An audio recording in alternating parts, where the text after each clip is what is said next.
Hello, my friend.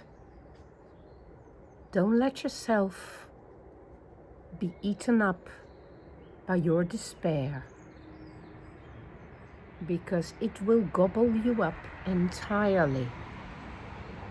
Don't let it take root in you, and don't nurture it.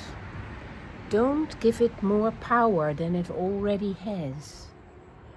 Your despair is like a slide.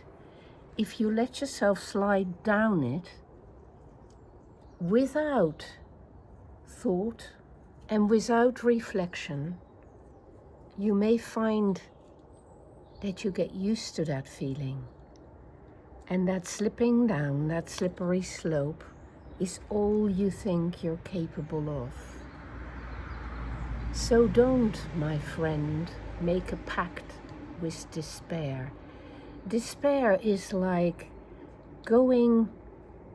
allowing yourself to sit in a cave and hibernate. So it's needed sometimes. Despair when everything has gone wrong in your life and it feels like there is no future and nothing for you to do and no way you're going to solve these problems. Despair temporarily allows you to slide out of the situation into a kind of semi-safety, a kind of surrender to the situation you find yourself in. And that, of course, can be exactly the right thing for a little while.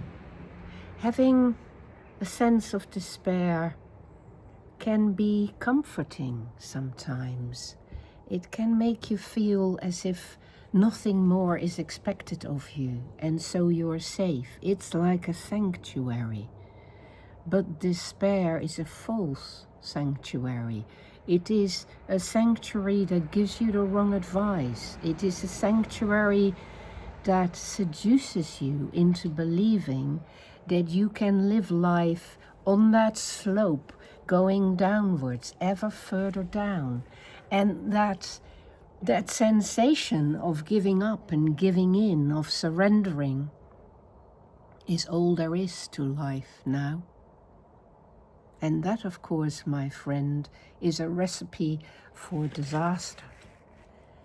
So if you want to allow your despair for a bit, that's good.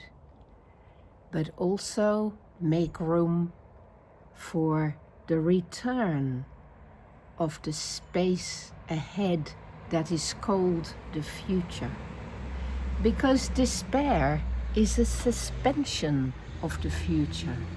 It is a postponement of action and a postponement of desire. And it is also an alienation and estrangement from your own capacities and your own ability to make amends or start again or do things a little bit better next time round. So despair gives you false advice. It pretends that you can no longer engage with the future, that you can no longer commit to actions that will make your life worth living again. It pretends to you, my friend, that you are a hopeless case and that you are beyond repair and that you have no energy and no vitality and that never ever again will you be part of the real world out there or raise your head. And these are untruths, my friend. So don't let your inner mind whisper these falsehoods in your ear. Or when it does, speak back to them and remind those voices that you are still here despite the despairing moments and despite the difficulties you have had to deal with. You are here, my friend, more than ever, and with less fear, because the worst has already happened. Yes, my friend, you are alive, and as long as you are alive, there is work to be done, and your despair has just mellowed you to think about that and to allow yourself the time to consult yourself again.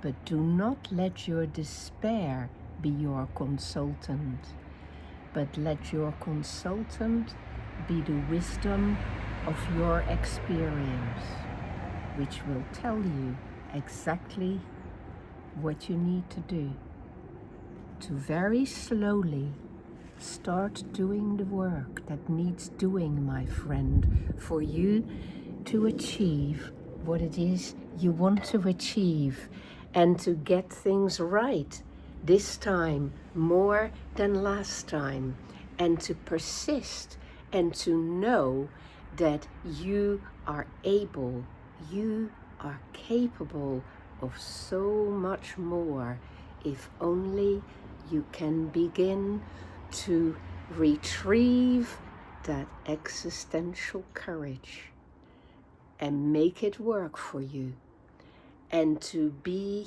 committed and to trust yourself that this process, these small steps you're taking forward, this process, my friend, will get you onwards on that journey, that adventure that is your life, and that far from having ended, has not fully started yet.